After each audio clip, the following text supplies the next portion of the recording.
Okay mga ka-trigger, at bago tayo bumati ay gusto ko munang basahin ang katanungan ni Brian Botchipido.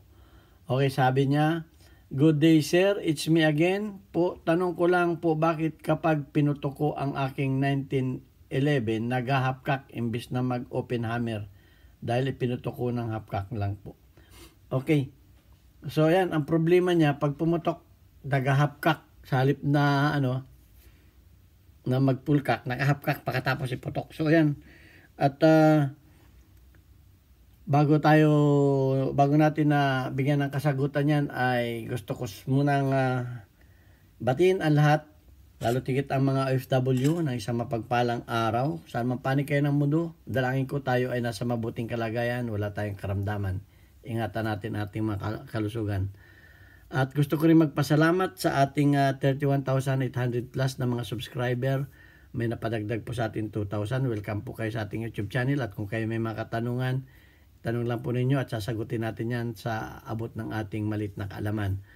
Okay, at maraming salamat sa mga nanonood at mga hindi nag-skip ng ads, sapagkat yan ay malaking tulong sa ating mga beneficiaries na 6 na mga mag-aaral na mga ang magulang nila ay single parent. At ang ating kinikita sa YouTube channel ay tinutulong natin sa kanila, kaya naglagay tayo dito ng GCash number. Ayan, at yung mga gustong magpaabot ng tulong ay pwede kayo magpadala dyan. At maraming salamat kay Alfredo Isidro at sa nagpakilalang Odysify ng Las Piñas. Okay, maraming salamat sa inyong pinadalang tulong. At yung pang mga gustong tumulong ay mag-message lang kayo. Actually, may mga nagpadala na hindi naman nagbigay ng pangalan.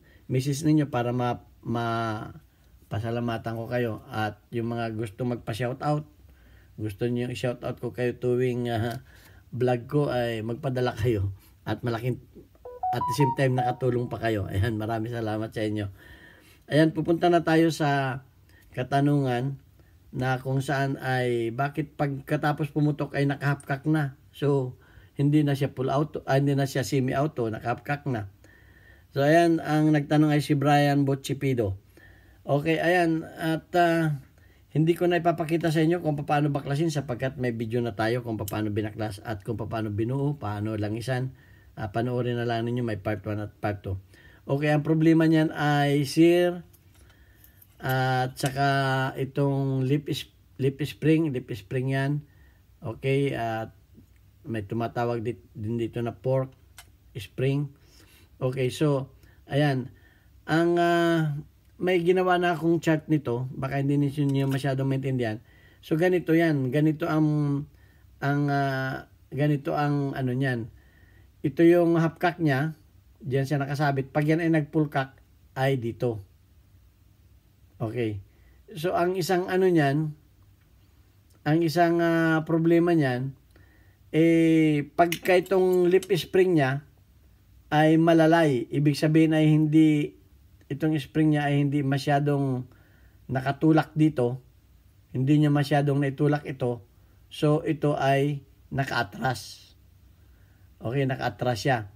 So kinakailangan siya itulak nito. Ang ibig sabihin nito, itong spring niya na ito ay naka-atras. So kinakailangan nito ay medyo bali-baliin ninyo paabante para ito ay para kumagat ito. Kinakailangan ay may tulak niya itong kanyang sir. Yan ang isang niyan. Ang isa pa, pag ito ay pinudpud na ninyo ay natural yan, ay hindi na siya kakagat dito.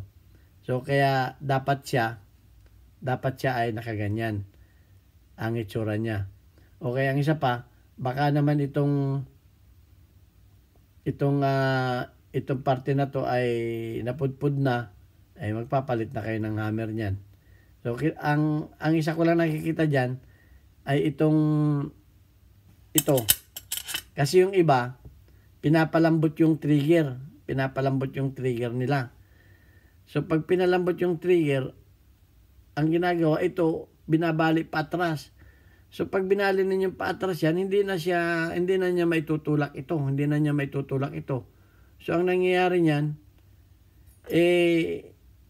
ito, dahil ito ay maliit lamang yung kanyang pulkak, nakaganyan siya. Pag bumalik yung hammer, dito na siya sa hapkak.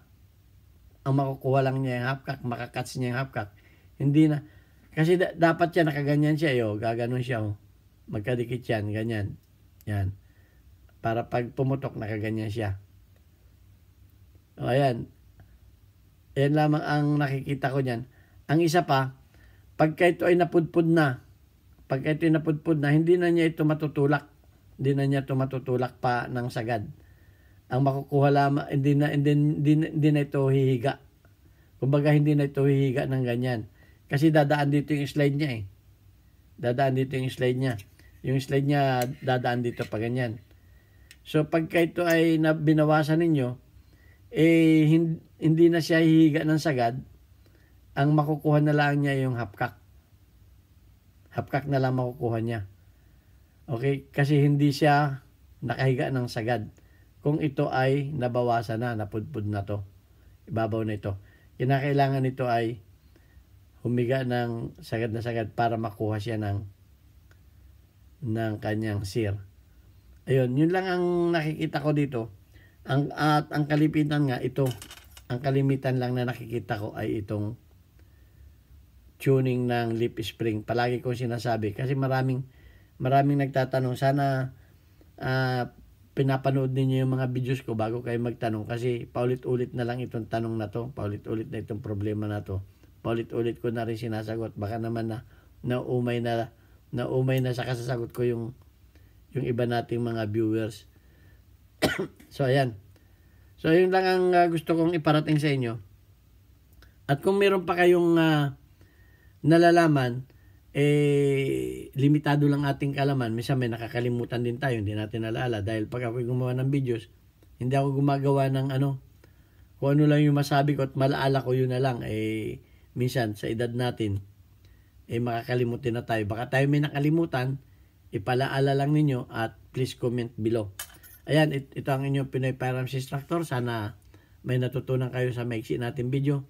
Maraming salamat sa mga hindi nag-skip ng ads at sa mga tumulong sa ating mga beneficiaryong mga mag-aral. Ito ang inyong Pinoy Firearms Instructor. Nag-iwan ng katagang God bless us all. Thank you very much hanggang sa susunod nating mga videos.